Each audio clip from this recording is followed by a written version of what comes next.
Well, my first sip of wine was actually at my grandfather's house. I called him Nonno because we're Italian, although we're Italians from Argentina. And it was basically soda water with a little splash of red wine. And I don't know if that's allowed, probably not today, but that's how most Argentinians were first introduced to wine.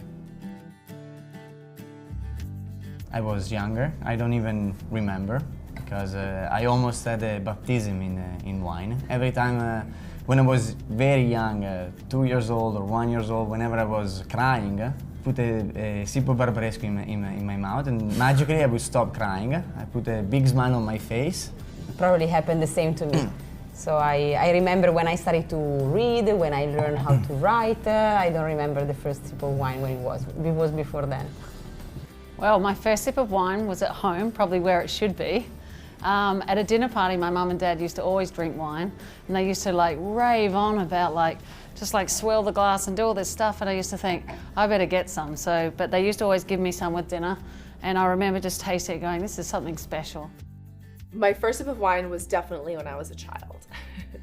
My dad always used to ask me, to smell the wine and what do you smell? And I would always say, I smell grapes and alcohol, Dad. Being born into a family from Bordeaux, it must have been relatively early.